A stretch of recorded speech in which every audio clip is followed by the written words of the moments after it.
All right, good afternoon again, ladies and gentlemen. Thank you for coming. If you would please rise for the presentation of the colors. Scouts advance.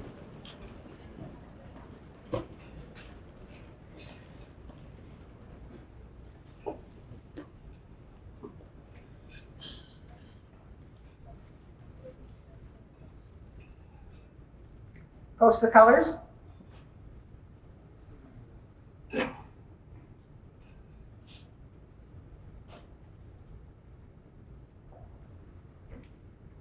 Ladies and gentlemen, please join me in the Pledge of Allegiance. Pledge allegiance to the flag of the United States of America and to the republic for which it stands, one nation, under God, indivisible, with liberty and justice for all. You may be seated. Thank you, Scouts.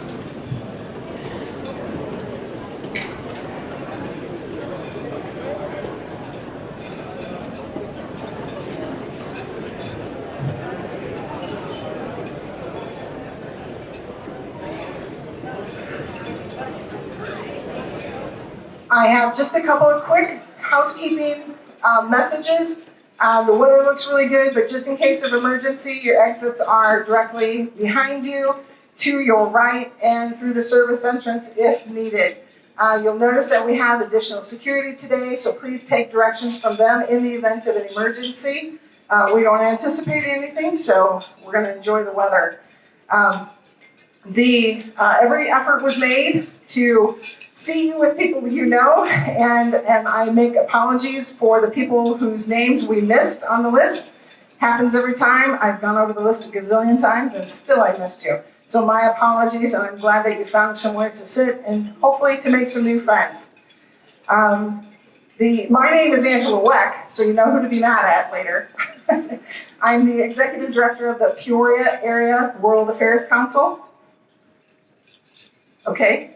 The World Affairs Council in Peoria in the Peoria area is part of a nationwide network of councils.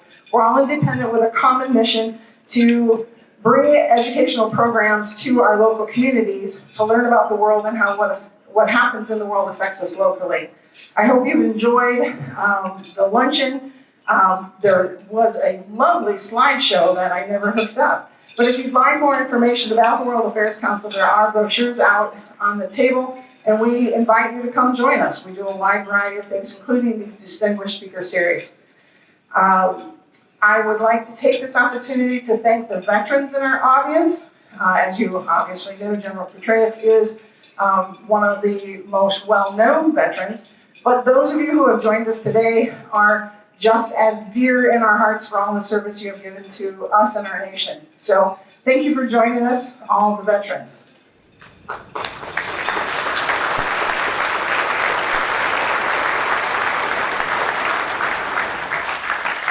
And I'd also like to thank the Scouts, all from W.D. Boys Council, from across the council.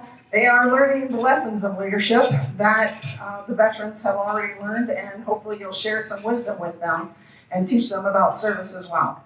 Our sponsors for the event are listed on your program, and they generously helped us put this program together to provide this unique opportunity for Central Illinois. I'd like to draw particular attention to the City of East Peoria and the Osher Lifelong Learning Institute at Bradley for their unparalleled support. Enercon, So Bright, table sponsors Train, Mangold. I'm missing somebody, but they're on the back of your program. Please thank those folks as you see them and let them know how much you appreciate that they support programs like this.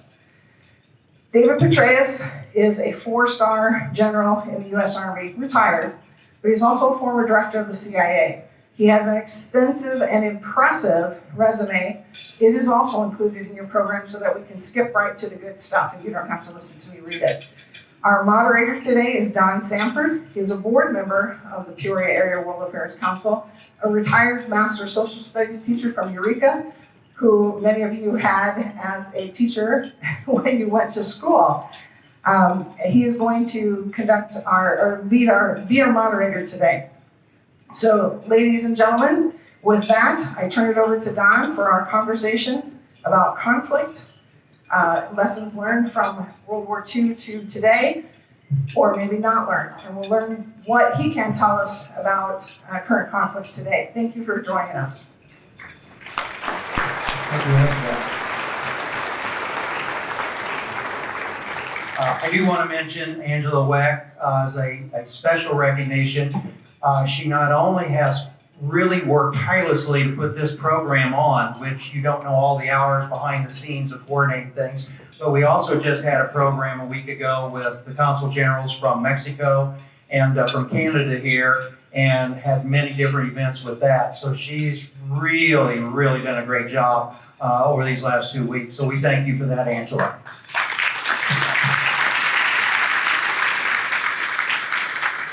It's a thrill for us to have General Petraeus here. I've read his book, and I told him when I met him, we're doing an OLLI, I'm leading an OLLI study group on lessons of Americans' interventions, and so I don't know if all of you can see, but I've kind of marked up pretty good for things that we're going to be using for our discussion there. So you've been a great resource for me already, and looking forward to add more today. The book does, I think, an excellent job of pointing out so many different things that we obviously can't get in all today. But I think we really need to lead off with the 4 tasks that you mentioned that leaders must be able to answer to provide successful strategic leadership. And hopefully I got the big idea right on this. Well, thanks very much. It's great to be here with all of you. Angela, thanks for your persistence. I realized at a certain point in time, I might just as well say yes and figure out how to get out here because saying no repeatedly was getting more and more painful. I am a huge believer in the World Affairs Councils throughout this country. I've spoken at dozens of them, literally. I'm doing another one in Chicago today, although it may also be combined with the Union League Club. And it's great to see such a large audience here in Peoria. I appreciate the mercifully short introduction. I often get one of these that, General Petraeus is a man who needs no introduction, and then they still give this lengthy introduction. So it was refreshing to hear that. It also means that she didn't mention one of the items in my biography, which is that I was runner-up for Time Person of the Year in 2007 to Vladimir Putin. This whole Russia thing in Ukraine is a bit personal for me.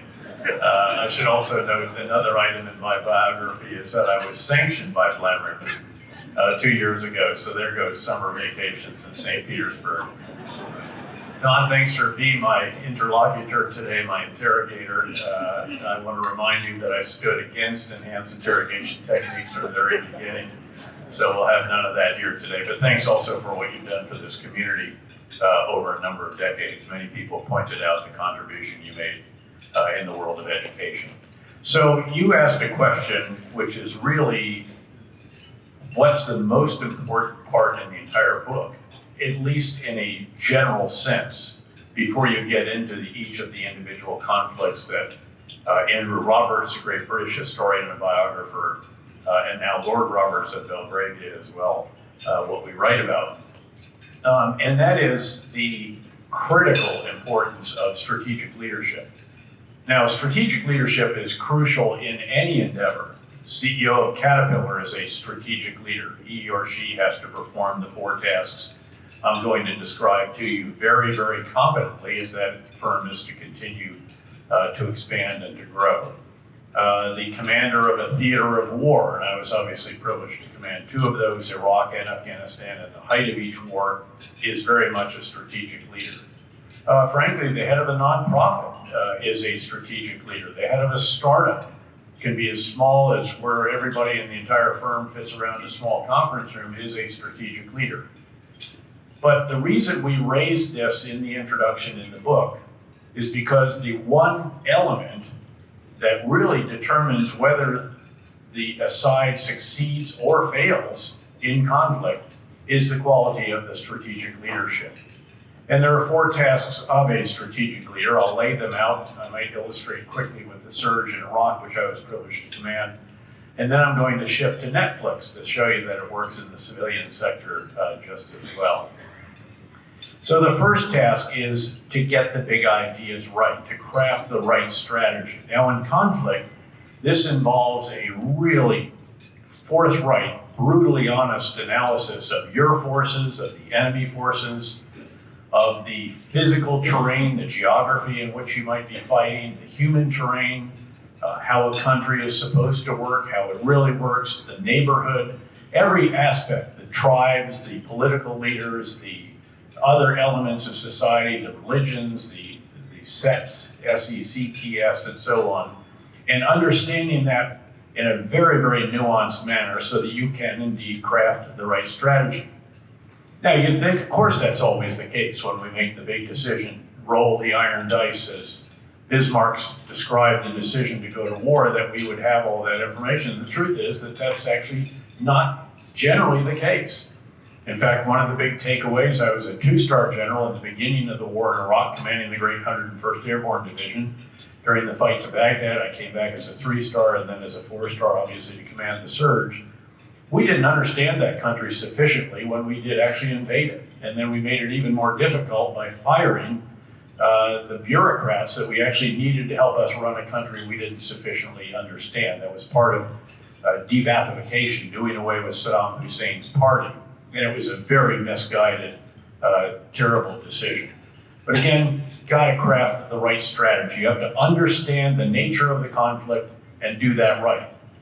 We probably have some Vietnam veterans in here, and I will tell you that we failed you for 13 years, from 1955 till about late 1968, because we didn't craft the right big ideas. We didn't get the strategy right. We tried to turn a small war into a big war, to fight a war of attrition with North Vietnam, which we could not win. Search and destroy operations, regardless of the courage and innovativeness and determination, battlefield bravery and so forth of our men and women on the ground, it had a very ephemeral effect because we didn't have the strategy right. We've again sought to fight search and destroy operations on the ground.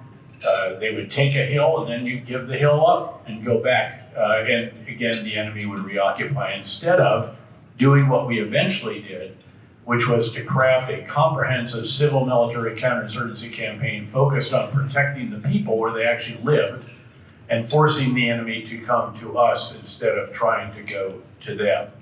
So again, it doesn't follow that we always get the big ideas right, and I can give you other examples, I'm sure we will, as we discuss various of the conflicts. I submit that it took us 9 years in Afghanistan to get all the inputs right. The big ideas, the strategy at about year 8, my predecessor, General Stan McChrystal, 5 years together in combat, great special operator, finally got that right, and then I took over and we completed the rest of it over a subsequent year. Got to get the big ideas right. It starts with that. It's the be-all and end-all. If you don't get that right, I don't care how good you are at the other tasks that I'm going to lay out, it almost doesn't matter. Second task is to communicate the big ideas effectively throughout the breadth and depth of the organization you're privileged to lead, and with everyone else who has a stake in the outcome of the conflict. Your partners on the ground, coalition partners, host nation counterparts, the Prime Minister, the Minister of Defense, etc., your coalition leaders, number 10 Downing Street, obviously the White House, the Pentagon, America's mothers and fathers, all of this. You've got to communicate that effectively. And I tried to do that to the absolute extent of my ability and was probably the most open 4-star to the press in a very, very long time.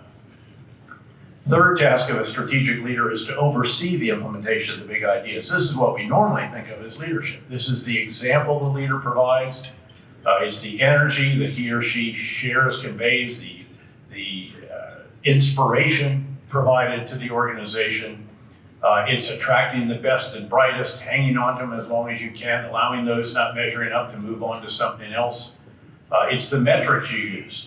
The body count in Vietnam was flawed because it was linked to a big idea that had to do that we could kill so many of them, so many more of them than us, that they'd eventually give up. And that was a flawed big idea.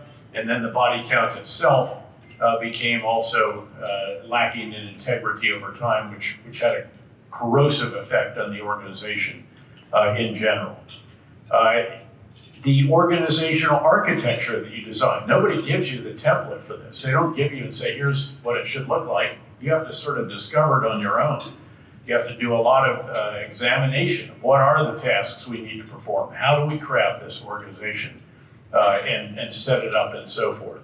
And then your battle rhythm, how you spend your time as a leader is crucial because it's the meetings you have, the activities you engage in, all of these different ways you literally commit your most important personal asset, which is your time and energy, so that you are driving the implementation of the campaign plan.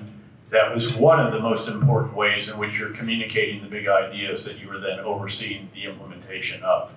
And in that battle rhythm, in your schedule, you've got events or activities that enable you or require you, force you to determine how to refine the big ideas, which is the fourth task, because the situation's constantly evolving, you're achieving success, you're experiencing setbacks, and as that situation evolves, you obviously need to refine the big ideas, make changes to your strategy, and do it all over again and again and again. And during the surge, the big ideas were 180 degrees different from what we've been doing before. We have been going into neighborhoods and leaving. We'd clear and leave. We'd do a big operation and then we'd just pull out. Sometimes we'd hand off to Iraqi forces, but they could no longer handle the level of violence as the Iraqi civil war between Sunni and Shia Muslims escalated to terrifying levels. There were 53 dead civilian bodies due to violence every 24 hours in Baghdad alone, the month that President Bush courageously decided to conduct a surge and selected a new commander and a new ambassador. So again, we had to change that, and I decided we're going back into the neighborhoods. Job one is to secure and serve the people. The only way we can do it is by living with them, and that was the biggest of the big ideas. That's a huge idea. We have some veterans in here who were part of that. They know that that required us just in the Baghdad area alone to create 77 additional locations in which our forces, typically together with Iraqi partners, were located. And we had to fight for every one of those because the enemy was going to be coming at us with suicide car bombs in the morning after we established it overnight. So you got to secure and serve the people. We can only do it by living with them. Big idea number two, we have to reconcile with as many of the bad guys as we can, who are not, again, the senior people, clearly, but we need to strip away the rank and file from the Sunni insurgents, from the Shia militia supported by Iran, not Al-Qaeda.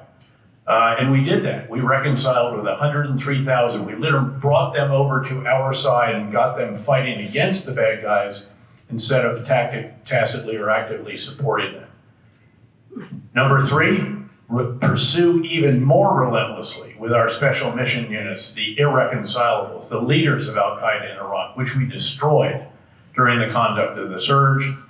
The Iranian-supported Shia militia, these are irreconcilables. We had an entire intelligence organization that did nothing but identify who are the irreconcilables. And then Joint Special Operation Command units went after them, 12 to 15 targeted operations every single night, often turning another operation within that period of darkness based on what we found in the initial operation that evening. Huge ideas, a bunch of others, even greater civil-military integration. The ambassador and I were like this. We had a single combined civil-military campaign plan. Folks in the Pentagon asked why I had civilian crap in my campaign plan. I said it's because we're doing a civil-military counterinsurgency campaign, and so forth and so on. So the big ideas were huge. First day, how did I communicate this? My very first remarks after handing the colors back to the sergeant major and going to the podium were to say, we are going to secure and serve the people, and we have to live with them to do it. Gathered the commanders together right afterwards, said, guys, we're going back downtown. Said, Roger, sir. And we started doing that, and then fleshed out all these other ideas. Eventually, you changed the mission statement the first week, changed the base operation plan the second week, then changed all the other annexes and appendices that comprise one of these huge, big counterinsurgency campaign operations plans. Overseeing the big ideas, and by the way, I had my own counterinsurgency guidance And it was a series of admonitions. Again, secure and serve the people, promote reconciliation, pursue the irreconcilables with explanations of each. There was one that said, walk, get out of your vehicle and walk.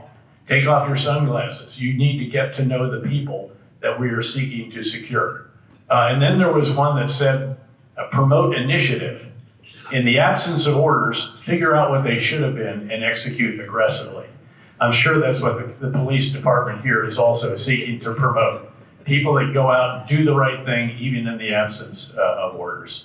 So, and again, we had all the organizational architecture. The metrics were key to security of the people, restoring basic services, getting electricity on the grid, getting the oil working, all of this, repairing all the bridges that the insurgents and extremists had blown up, and so forth. And then we had formal processes where we sat down with all the lessons learned team leads, the colonels that led that, with the commanders. We promoted a culture of learning explicitly, because again, you have to refine the big ideas and do it again and again and again.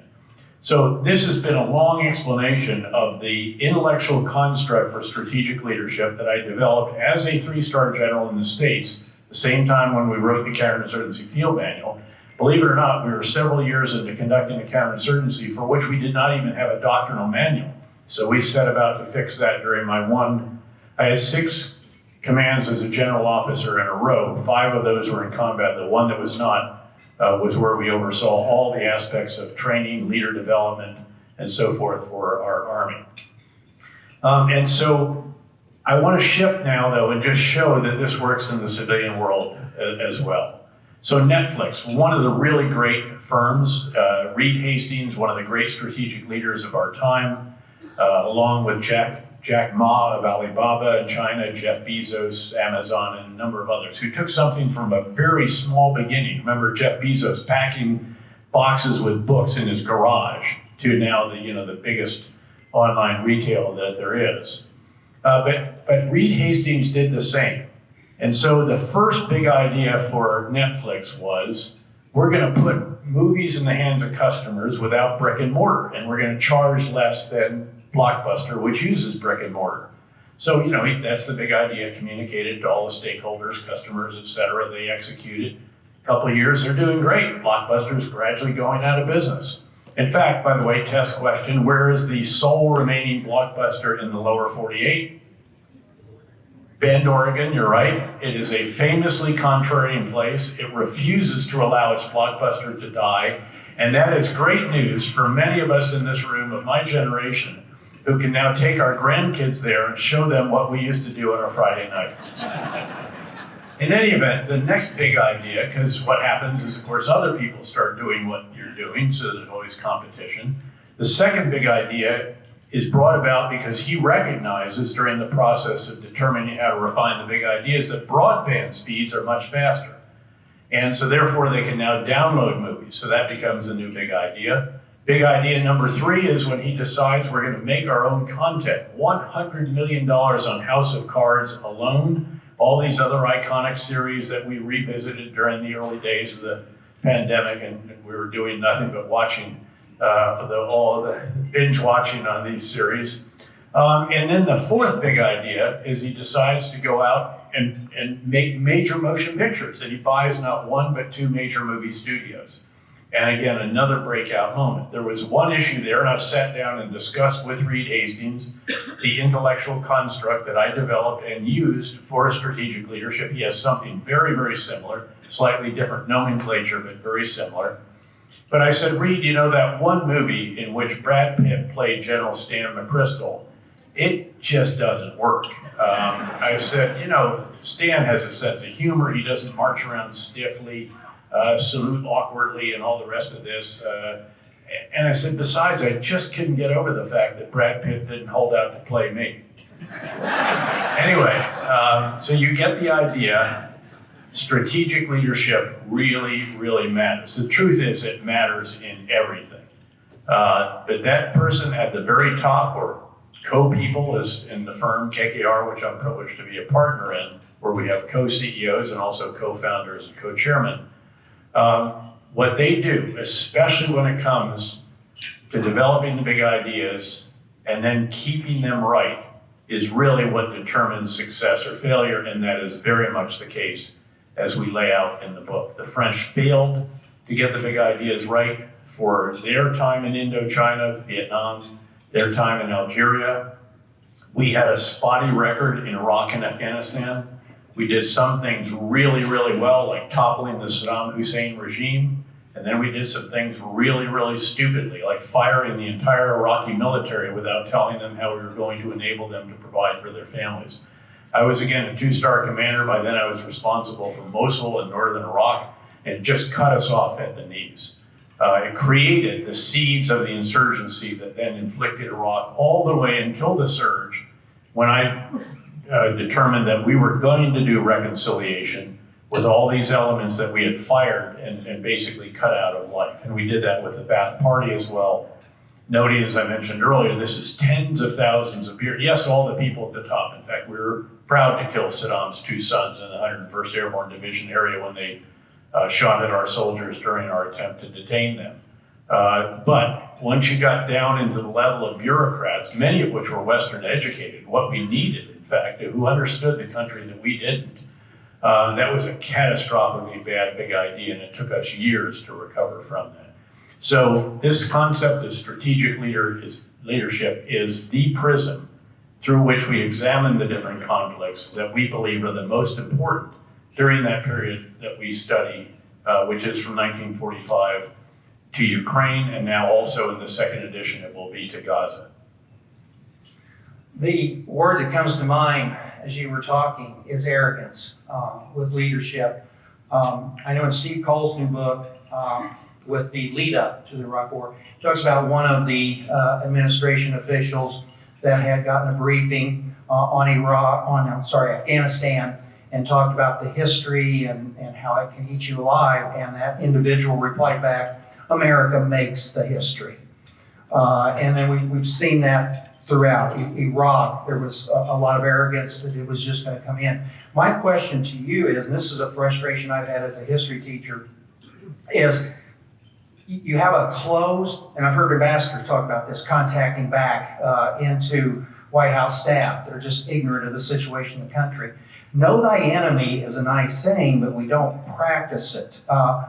And also, I know you had issues with upper command. And General Odierno has, I've heard him talk about that issue as well, getting them to understand.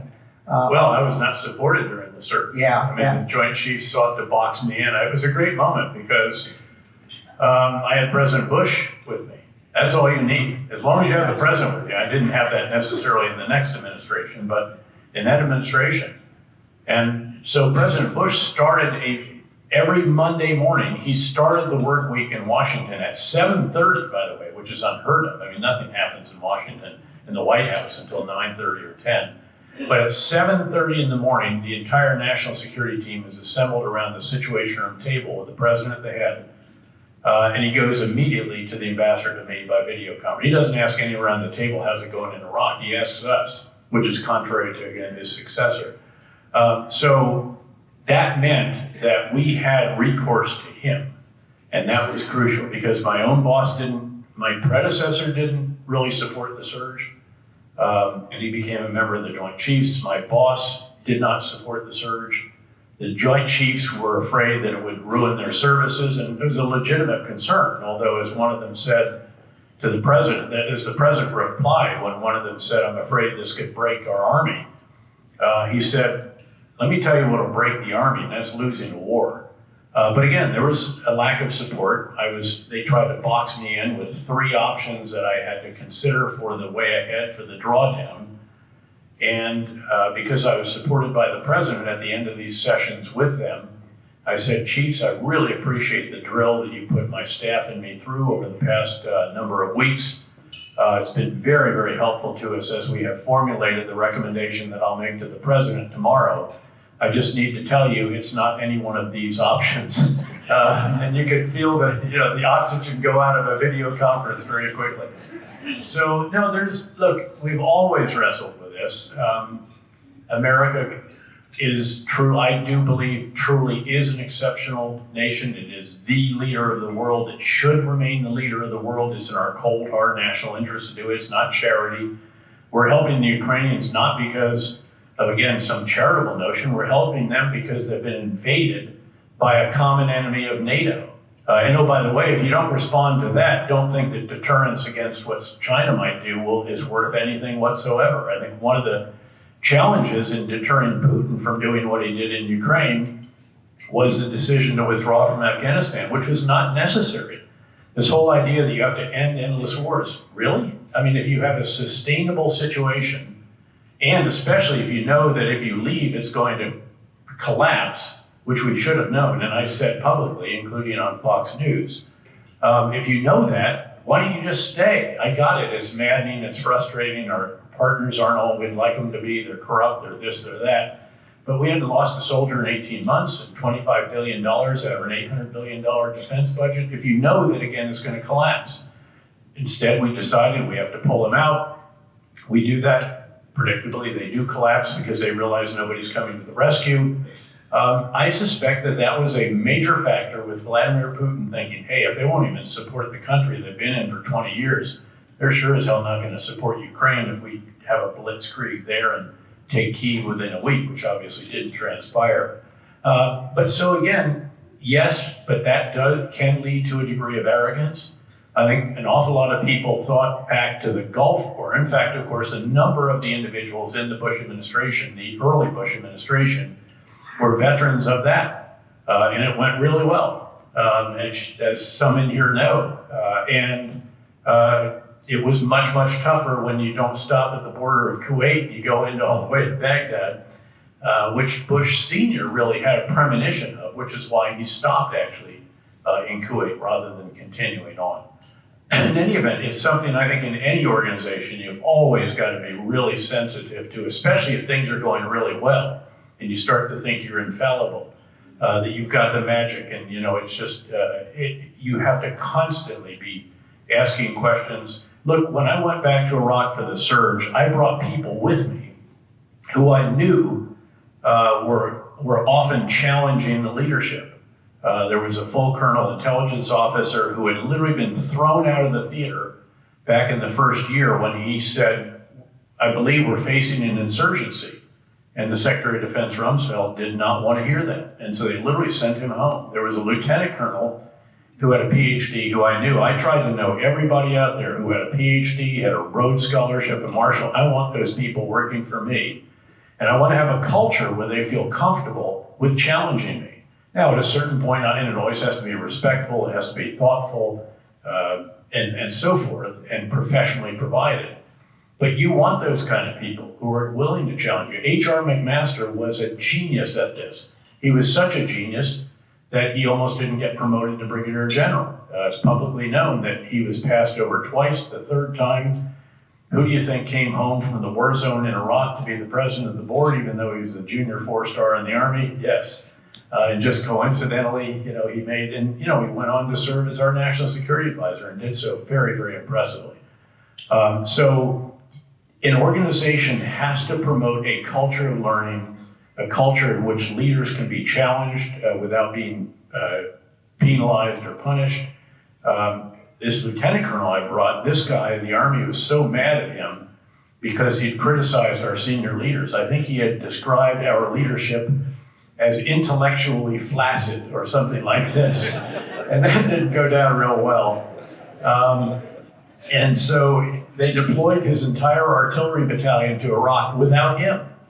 And so I figured out, okay, I'll write a request for forces that can only be answered by him. I got him over, and then I put him in a place where he was going to contribute in the way that we hoped. That's in the book, I think. It is. So again, this is true of any organization. And of course, you've just constantly got to be asking, how can we get better? What is it that we need to improve? And you have to have just an insatiable desire to continue to be all that you can be and never, ever rest on your laurels. You're only as good as, your last earnings call, as I've learned in the financial world. Well, General Odierno, I know you mentioned that how he's trying to transform the Army. They said they need people like yourself and him to be on promotion boards. Because that's the other difficult thing, is to get the kind of open-minded individual into those top level position of authority. Well, again, you have to foster that as an organization. Look, I was told also, I was a captain, I had a really pivotal decision to go to the special officer, to go to the graduate school. And I was really fortunate to have a boss at the time for whom I worked twice more personally, including when he was the NATO Supreme Allied Commander Europe. And he said, have you ever considered raising your intellectual sights farther than the maximum effective range of an M60 machine gun, which is the longest range of a weapon organic to an infantry company? And I was an infantry officer. And I took the hint. And I said, okay, I'll go to graduate school. And it was the most incredible development experience I ever had. It truly took me out of my intellectual comfort zone. And that's what you want. But I was told I was committing professional suicide by going to graduate school instead of going to the Rangers. And obviously I managed to survive, but we need more people to do that. General Nierno, you're referring to, worked for me during the first half of the surge. He was a 3-star general who was in charge of the multinational corps, which is all of our operational forces, not the special ops, not some of the other major missions that we had. But that was the ground operation, and a really, really effective and impressive strategic leader, as was his successor, who is now our Secretary of Defense, who worked for me 3 different times, Lloyd Austin. So, but he was determined. He then succeeded me as the 4-star in Iraq, and then became Chief of Staff of the Army. I remember sitting down with him when he took over as chief. I was the director of the CIA, and they requested a meeting to talk about how can you develop in our senior leaders the kind of qualities that you want, as opposed to the Roger, sir, yeah, I want to say, great idea, chief. You're on track. You bet, chief. Instead say, hey, chief, with great respect, could I just offer a slightly different perspective on this? And that's what you need. And if you don't have an organization that promotes that, and we have at times not had that, that's why H.R. McMaster did a brilliant job on the battlefield. First in the Gulf War, he earned a Silver Star, 3rd highest award for valor. He had a PhD. That's when I first actually contacted him. I was actually the Chief of Staff to the Chairman of the Joint Chiefs. He was a captain up at West Point, and he just published a book that was called Dereliction of Duty, which was his description of how our senior leaders performed during Vietnam. So I said, you know what, you might need a little top cover. And I said, I'm here to do that for you. I said, I'm only a colonel, but I work directly for the Chairman of the Joint Chiefs. And so the first top cover you're going to get is we're going to buy your book for all the Joint Chiefs. And the chairman is going to lead a session in which he discusses the merits of this book. So now they're not going to come after you. And then for years, I was a 3-star in Iraq. He was a colonel. He's leading the Armored Cavalry Regiment, largest organization in our Army on the ground. And he started complaining because they took away one of his squadrons before he conducted this major mission. And I said, and I went out, I flew out to see him. Actually, he'd asked me to come out because it was in the area where I'd been as a 2-star. And he asked me at the end of it, and man, the troops are all fired up. He's such an inspirational leader, and he's so bright and so dynamic. And it was just, I felt energized by being there. But at the end of it, he said, hey, sir, you got any advice for me? And I said, yeah, I think it's time for you to shut up. If you get my meaning here. And he said, oh, Roger, okay, yeah, Roger, sir.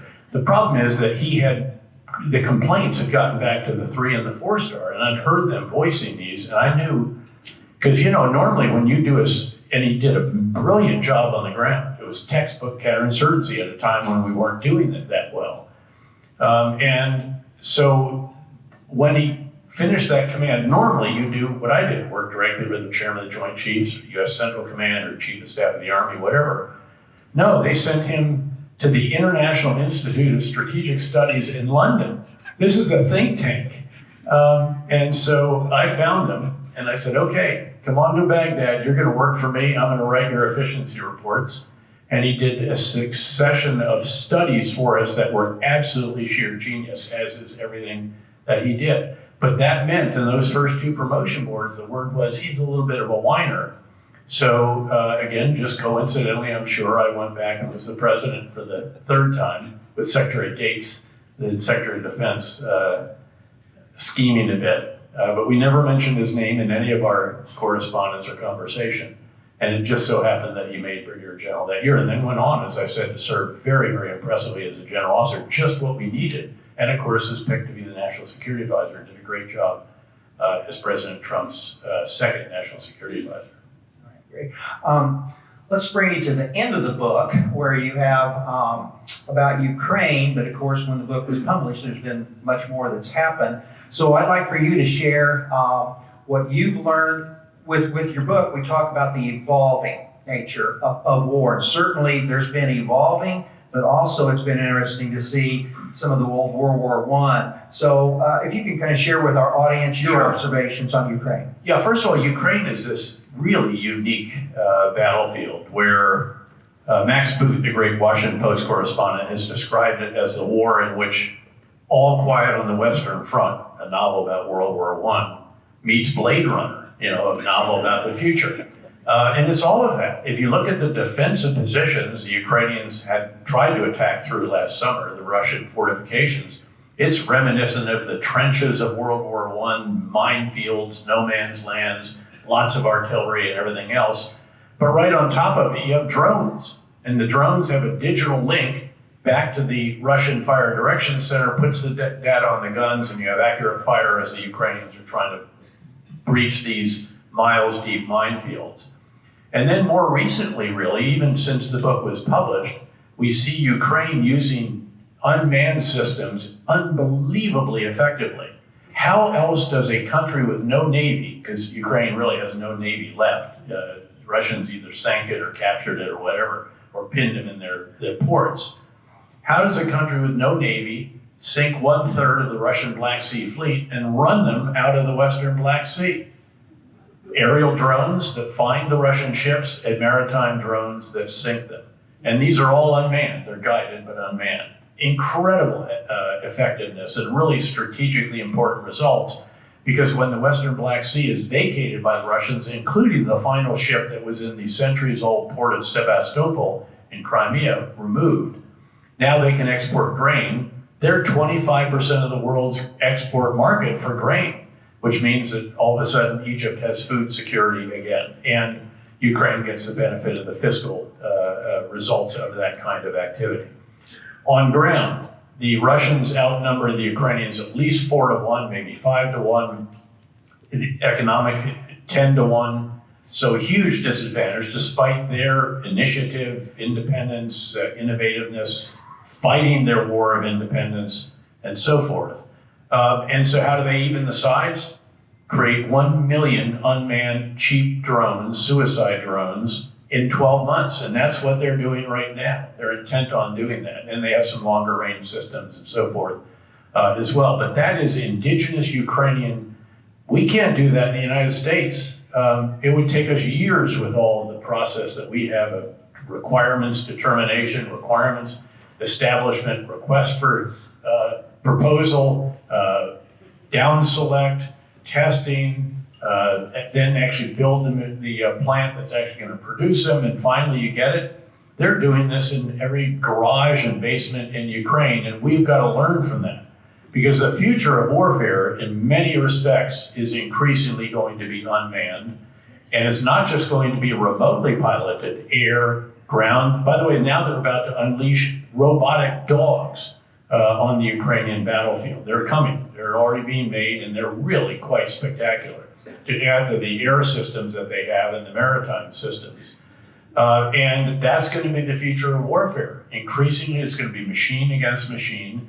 And at some point, the human in the loop right now, the human who's actually remotely piloting one of these, is going to have to give way to algorithmic piloting, and where the human in the loop becomes a human on the loop, the human who actually designs the algorithm so that the machine performs the tasks that have been identified for that machine. So in essence, in a very simplistic way, if you look at, say, the Indo-Pacific theater, we have to transition a fair amount of our legacy systems, which can be described as a small number of very large, heavily manned, incredibly capable, exorbitantly expensive platforms, which are also increasingly vulnerable because anything on the surface of the sea and up can be seen, and if it can be seen, it can be hit It could be hit, it could be killed. Yes, we're improving the defenses and a variety of other actions to mitigate that, but at the end of the day, you're going to have to shift from a number of those, not all by any means, but a number of those to a massive number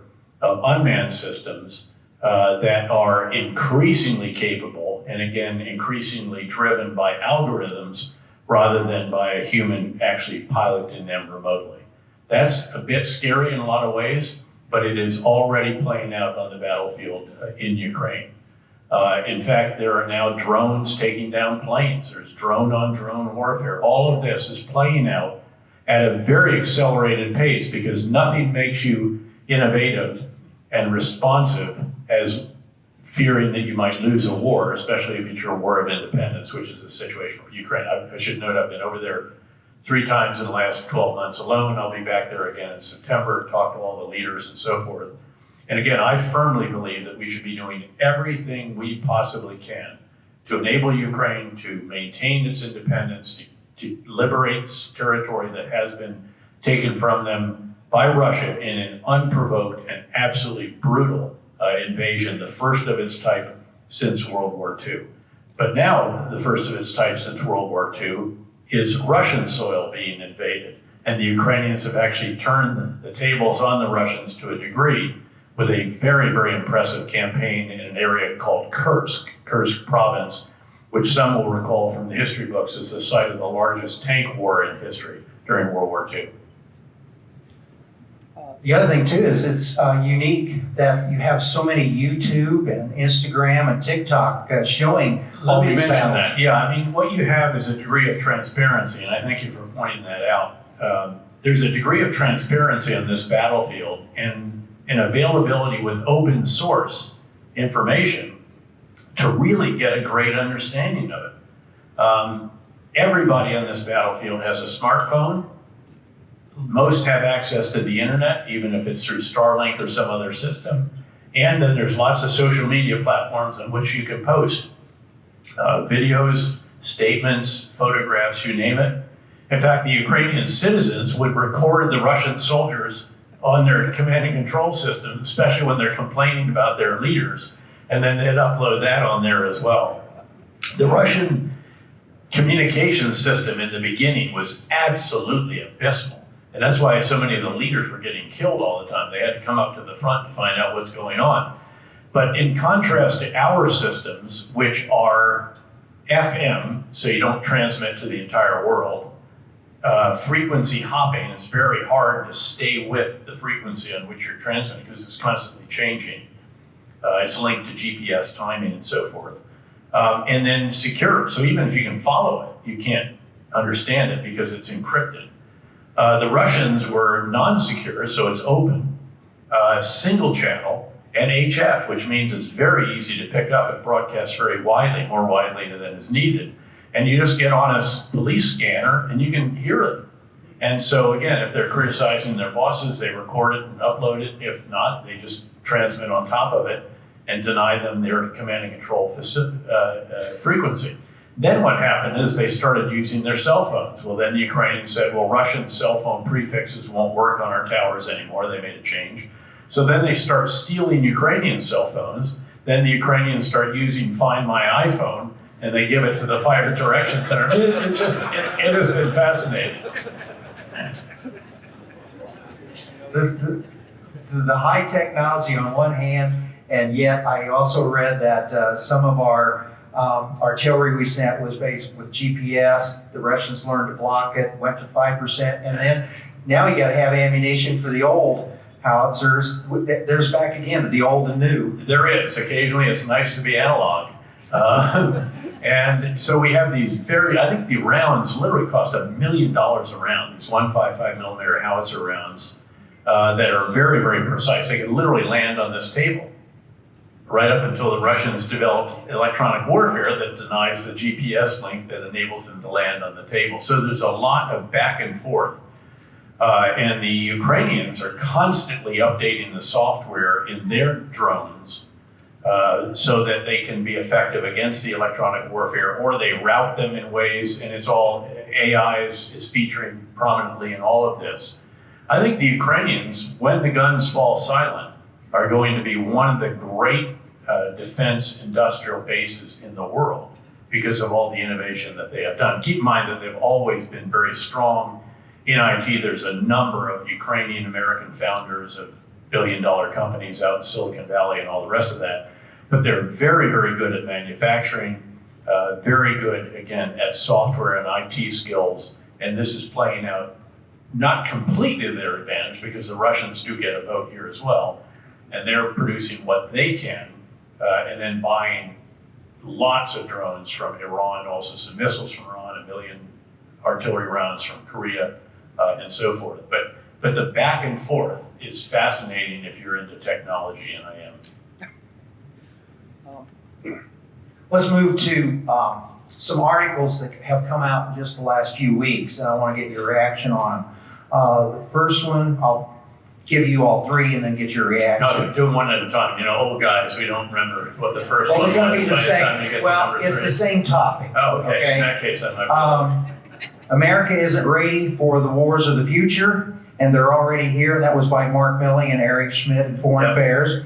And then we have America is not ready for a major war, says a bipartisan commission. The country is unaware of the dangers ahead and the cost to prepare for them. In truth, America's military position is eroding. I got that out of The Economist. And lastly, the report of the Commission on National Defense Strategy 2024. The United States must spend more efficiently to build the future force, not perpetuate the existing one. I'd like to get your observation. You know, I largely agree with that. I think you have to qualify it a bit, however. I think there is keen awareness of what it is we need to do.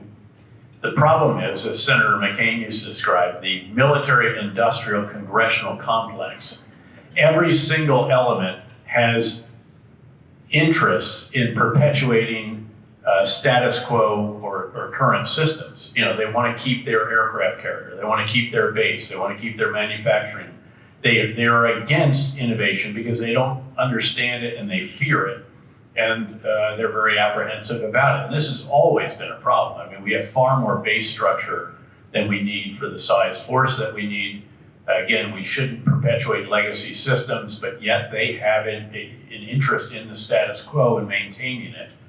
There's a lot of ways we could achieve efficiencies, but we're prevented from doing so. I mean, it's Congress itself that kept telling us that we had to buy more C-130J transport aircraft than we wanted for years. And the Air Force said, stop, please, we have enough of these. But I forget what member of the Senate Appropriations Committee made C-130Js in his district. So that's the kind of challenge that you have. And then I think, to be fair to those articles, though, as well, we need to be much more aggressively in sketching out the operational concepts for the future, embracing them, turning them into doctrinal manuals, then on the basis of those, change our organizational structures, overhaul our training, determine the material that we need and much more rapidly in partnership with industry, overhaul how industry does stuff, and there's some companies that are doing this, which are really impressive, like Anduril and a few others, but not enough. And then again, also the personnel you bring in, the facilities you have, there's an acronym for everything in the military, of course, and in the Army they have one that's called DOTLM PF, which is a great way of reminding yourself all the different actions you have to take to institutionalize change. Got to change your doctrine, counterinsurgency field manual, change your organizational architecture. We've made lots of changes for Iraq and Afghanistan. Change the training. The training centers, when I took command, I also had the oversight of the scenarios at the National Training Center in the Mojave Desert. We were still fighting tank on tank. I said, guys, we're in a counterinsurgency now. So let's get role players out there. Let's get little villages and base camps and suicide bombers and host nation forces and mullahs and mayors and everything else. And we have to deal with all of that. Leader development. We weren't training on the right stuff in our actual courses. So leader development is all of the commissioned, non-commissioned warrant officer education courses throughout the Army. You know, we had 16 different centers, I think, that I oversaw as a 3-star. I went to the Field Artillery School, and the captains there, all of them had served downrange, some twice already. And I went running with a bunch of them because, you know, at mile 3, the truth begins to come out. And you say, okay, You're either going to start talking or I'm going to go faster. You know, it's your choice. I said, okay, sir, we'll talk. So I asked them, you know, you have 5 operations orders that you do during the course of your 5-month, whatever it is, time at Fort Sill, Oklahoma. What are they on? And they said, well, they're all still in traditional, huge artillery operations, massing battalions. I said, did any of you ever even mass a battery during combat in Iraq? He said, no, hell, we didn't even shoot that much. I mean, it's not the most accurate stuff. You don't use it. It's a small, it's a short knife fight kind of thing.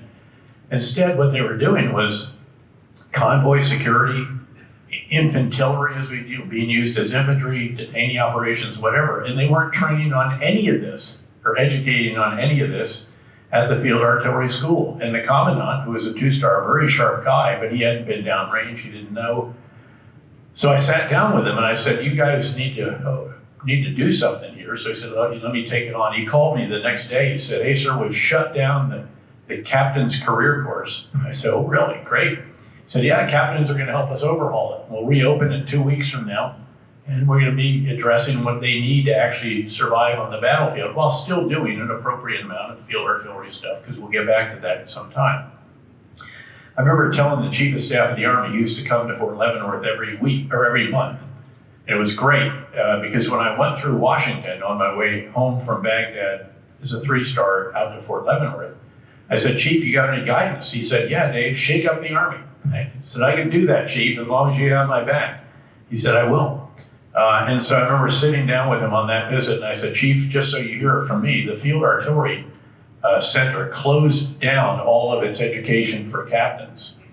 And they laid out why. And he said, I love it. And he said, there's some real goodness here. He said, number 1 is he did it. Number 2 is he didn't ask permission. And number 3 is he didn't ask for any money or people. So, but that, you know, this is what, so we've got to get on with this. Again, you work your way through these different subjects, and that's what's important for us. So each of those reports or observations, and I love Eric Schmidt and General Mark Milley, fellow Princetonian who is the chairman of the Joint Chiefs.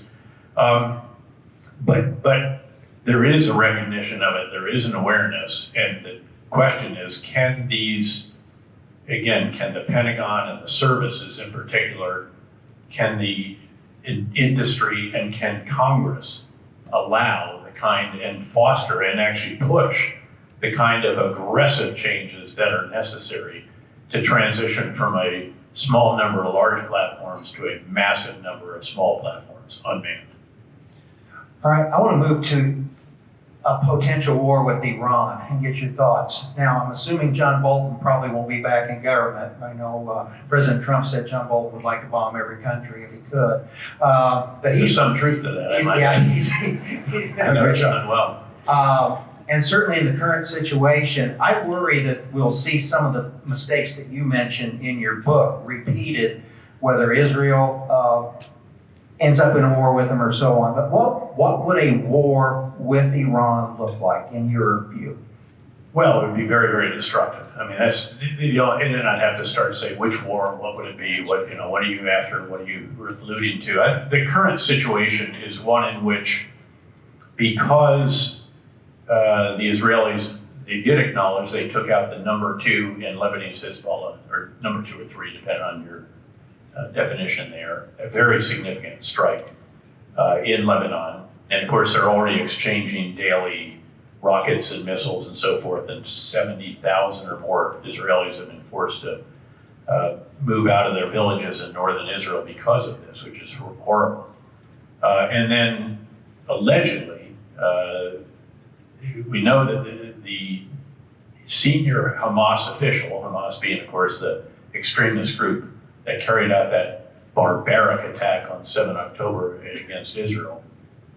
By the way, to put that in perspective, what the Israelis sustained that day, if you put it in our demographic terms, would be the equivalent of 40,000 Americans killed and 7,000 taken hostage, compared with, say, the nearly 3,000 killed in 9/11. So this was an event of traumatic nature of which we really can't appreciate. But the head of Hamas, the political leader, happened to be in Tehran for the swearing in of the new Iranian president. And in what appears to be an incredible intelligence failure by the Iranian Revolutionary Guards Corps, who control the guest house in which this individual is staying, that guest house blew up and took him with him. So he was assassinated. Israel has not acknowledged that. That certainly is what is being alleged by Iran. So both Hezbollah and Iran feel a need to retaliate. But the truth is that neither Iran nor Hezbollah nor Israel really want to get into a full-on war with each other because it will be very destructive. Hezbollah has well over 100,000 rockets, missiles, some of them quite long range and very large warheads that they could launch at Israel. That can overwhelm the most sophisticated layered defense in the world, and Israel probably has it, at least for a small area. And that is very worrisome. Israel would have to prioritize defense of their retaliatory capabilities at military bases, critical infrastructure. That means some population centers are probably going to get hit. And again, the results in a country with very dense urban areas could be very, very destructive and damaging. Iran has an ability. They launched well over 300 cruise missiles, ballistic missiles, and drones at Israel before, with our very considerable help. U.S. Central Command, which I also commanded some years back, made sure that none of it did any real damage at all. It's very effective. But if they come at them again with even more, again, who knows? And then Israel would have to respond. And again, every country would be on the receiving end of, I think, an enormous amount of damage and destruction. I think this is why Iran has hesitated so far to see if there might be a ceasefire opportunity. But Hamas is standing in the way of that right now. And some of Israel's conditions are difficult for Hamas to meet also. I'd love to see it happen on a short-term basis. My reservation there is that there has not yet been a political vision for Gaza. And having done that during the surge in Iraq, where we went into Fallujah, Ramadi, Bakuba, Mosul, and so forth, and told them, we're going to make life better for you by getting the extremists out of your midst, and then securing a series of gated communities, as we call them. Now, I used to tell the Iraqi people, folks in Florida spend a lot of money on gated communities, and we're giving them to you for free. But that's what you need, because if you don't have security, you can't distribute humanitarian assistance in an organized way. Criminals and Hamas remnants take charge of it. You can't bring in Palestinian security forces. They can't stand up to even the remnants of Hamas, and so forth. So Israel's mission still is incomplete in some respects. Don't get me wrong, I want to see them destroy Hamas. I believe Hamas is an irreconcilable Islamist extremist organization that has to be killed or captured. But you then need to secure the area, because if all you do is clear and leave, as we were doing prior to the surge, the remnants will reconstitute, and criminal elements will take over. So that's the challenge that they have. There's a lot of reasons why they've not done that. But again, this is a really, really pernicious situation out there. And I haven't even mentioned the Houthis, who of course are preventing traffic from going through the Red Sea. Egypt's losing 80% of the remittances, that are the fees that they get from going through the Suez Canal, and ships having to do an extra 10 to 14 days to go around Africa, depending on their destination. The Middle East is a very, very tough neighborhood, obviously. As I mentioned, I spent probably, 7 years of my life in the greater Middle East, including command of that overall area as the U.S. Central Command commander. That's when it's publicly known. We established the plan and rehearsed it to destroy the Iran nuclear program if that was necessary, and so forth. We had 3 truths that we used to articulate for Central Command. The first is that Las Vegas rules do not apply in the Middle East. In other words, what happens there doesn't stay there. It tends to spew violence, instability, extremism, and often a tsunami of refugees, not just in the neighboring countries, but all the way into Europe. The second is that you really need to understand who your enemies are and who your friends are, and never confuse one for the other. Iran is our enemy. Now, whether or not John Bolton's idea that you could ever foster revolution there has any merit. I tend to think it doesn't. But again, don't confuse that they are ever going to be our friend. That doesn't mean you can't have discussions, negotiations, and so forth with them. And I would not have left the Iran nuclear agreement. I was not a fan of it for certain reasons, but once you're in it, actually we're in a much better place with the Iran nuclear program then than we are now, much, much better. Then number 3 reality is that trying to leave the Middle East for the United States is similar to Michael Corleone trying to leave the mafia. You just keep getting sucked back in. So you might as well just acknowledge that you need to keep a substantial presence there that is as small and efficient and effective as you can make it. But stop endlessly trying to draw it down further because it scares our allies and partners, and we're gonna get sucked back in anyway. All right. We're closing out on time here, so we'll look at one final that the war keeps being mentioned in articles all the time, and there's always these little side issues.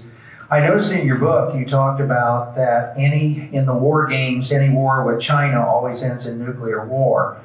My question though is, obviously we would like to avoid a war with them. It's been fascinating to me as a history teacher to see us going back into some of these old World War II Pacific Islands, Kenyan bases, trying to prevent. What are your thoughts on a good strategy with China right now? Yeah, actually the big idea here, and I've given this a lot of thought, I've written about it and so forth, including at Harvard where I was a fellow for 6 years, part-time always, is that what we need with respect to China, together with our allies and partners, is a comprehensive, integrated, whole of governments approach. So S on the end of government, all of our allies and partners together, to try to use every tool that is available to us to ensure that deterrence is rock solid. Now, keep in mind that deterrence is a function of 2 factors. The first is the potential adversary's assessment of your capabilities on the one hand, and as I've mentioned, we need to transform those capabilities and improve them in other ways as well. We're doing a lot of that. We are hardening our bases, we're dispersing our forces, we're going back into countries that we've ignored for decades since World War II, reinvigorating alliances with the Philippines and other countries, helping Japan double its defense spending, et cetera, all of that, and establishing the overall operational constructs, organizational structures, and so forth. And then there's a second factor, which is the potential adversary's assessment of your willingness to employ those capabilities. And you cannot let there be any doubt about that. I think it's why President Biden on 4 occasions has stated that we would come to the aid of Taiwan. Yes, then his national security advisor rushes out and says, well, there's no change to our policy of strategic ambiguity, et cetera, and our commitment to these different documents. But he said it, and that's actually quite important because you don't want doubt. I think there was doubt with Putin because of the withdrawal from Afghanistan and the way that it went. I think there was doubt planted by the red line in Syria that turned out not to be a red line. One of the points we make in the book is that what happens in one part of the world reverberates in other parts. And you should use every capability. There's one glaring absence for us in that overarching strategy, and that is a trade component. I felt that we should have done the Trans-Pacific Partnership. I'm sensitive to the concerns of people who think that that might undermine certain industries in the US. In that case, I really don't think it would have. And again, I'm in the world that owns 100 companies around the world. So we have pretty good sensitivity to that. But the failure to do that during the previous administration, when they controlled both houses of Congress and the White House, were the party of trade and had fast track authority, all of that is gone, and there's just no way that we can get back to that. Japan did continue and led that, less the United States, but that was a real disappointment, I think, in terms of the tools that you have, because it was much more important from security measures than it was, frankly, in terms of actual what the effect on our economy would have been because of the trade agreement. But that's what we need to do. And we need to constantly be asking ourselves, how can we ensure that the potential adversary sees our capabilities as increasingly formidable, And how can they look at our willingness to employ those and not have any doubt without being needlessly provocative? Look, no one would like to see, I can assure you, and there's others in here who have seen what war is like up front, up close and personal. None of us want to see a war. We know what happens in that. And frankly, no one would like to see a mutually beneficial relationship, perhaps more than I would as well. But I learned as a CIA director that you need to see the world as it is, not the way you would like it to be. And as it is, China is very, very concerning, sometimes threatening, sometimes actually in actual conflict killed several dozen Indian soldiers and 3 skirmishes on the line of actual control, shouldering Philippine boats, intimidating others, economic coercion against Australia. This is not kinder or gentler kinds of foreign policy, nor is wolf warrior diplomacy. And we need to therefore ensure that during this period when there is that kind of activity, that they get up every morning and they look out there toward Taiwan and say, well, look, you know, we dealt with Tibet, we dealt with the Uyghurs in Xinjiang, we dealt with Hong Kong, we dealt with Macau.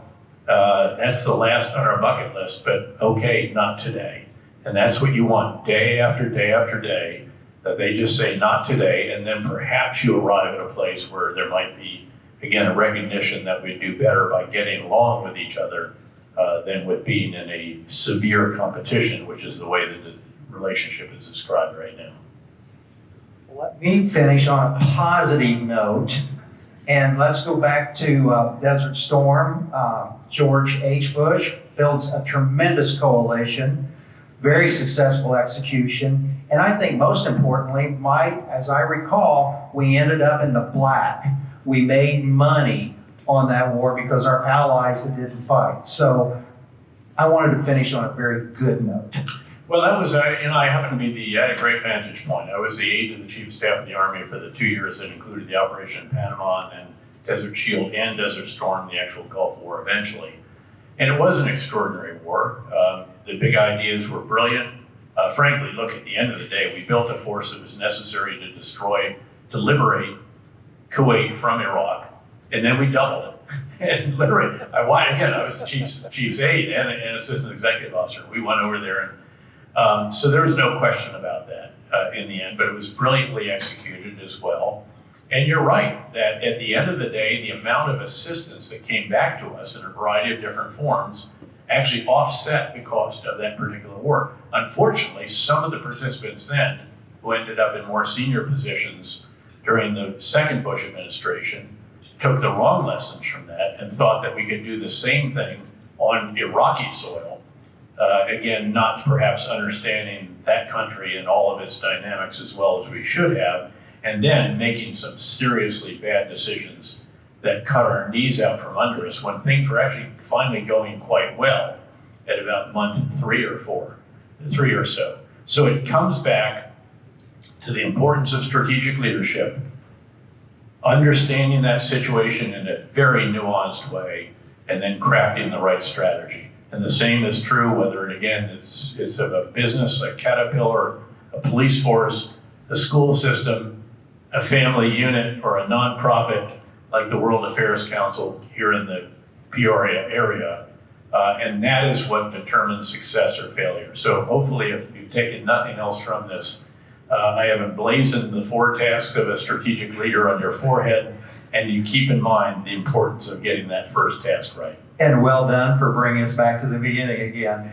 General, I'm glad Angela kept after you. We feel, like we're the flyover country, that we're just as important here in Central Illinois. So we're thrilled that you did decide to come. Let me actually end on another note, because one of the reasons I'm here is that when I was privileged to command our men and women in uniform in Iraq and Afghanistan and the greater Middle East, I once presided over the largest re-enlistment ceremony in our history. And of all things, it was in combat. It was in Baghdad on the 4th of July, 2008, second year of the surge. And the soldiers there had already been extended from 12 to 15 months. And yet here they are with their right hands in the air, reciting the oath of enlistment after me. And I'm looking out at this 1,215 soldiers, sailors, airmen, and Marines and asking myself, what is this all about? And I realized it's not about the stock options. There weren't any of those. The economy was still strong at that time. We didn't know it was about to go off a cliff at all. Unemployment was at historically low levels. And I realized it's about these young men and women feeling privileged to serve a mission that is larger than self, not unlike those in their domestic counterparts. It's the privilege of doing that with others who feel the same way at a time of war after our nation has been attacked. And then it was a sense that those back home appreciated what it was that those in uniform were doing, even if in some cases they disagreed with the policies that we were executing. Very few communities supported our men and women in the way that this one has. And so I feel really privileged to be here with all of you. It's very, very well known how much you have done to look after our men and women in uniform when they take the uniform off and their family members. And by the way, the group that most ensured that our men and women got the welcome home that they never did is our Vietnam veterans. And I'd like to end by asking them to stand up so we can say thank you for the service they gave, which we did not do at the time they came home from their wars. Thank you. Please stand with your Vietnam veterans.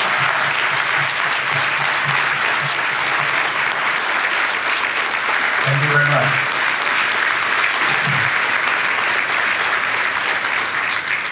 Join me again in thanking General Petraeus. I think this is the first time that we have sat for an hour and not a single person has got up and left. So I think we could sit here all afternoon, but I'm guessing some of the kids need to get back to school and some of you need to get back to work. So join me again in thanking General Petraeus.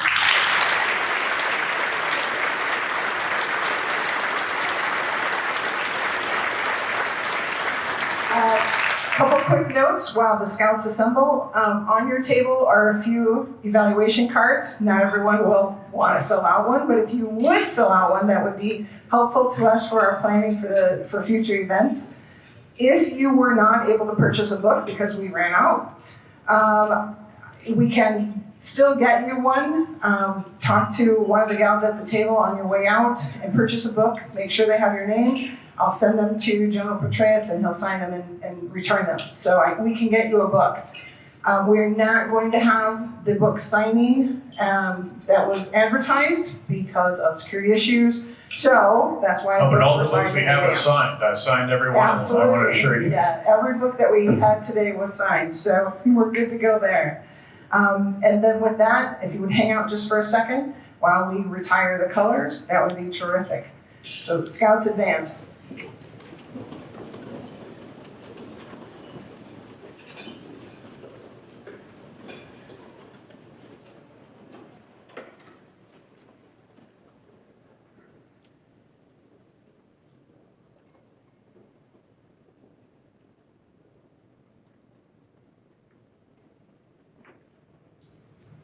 Retire the colors.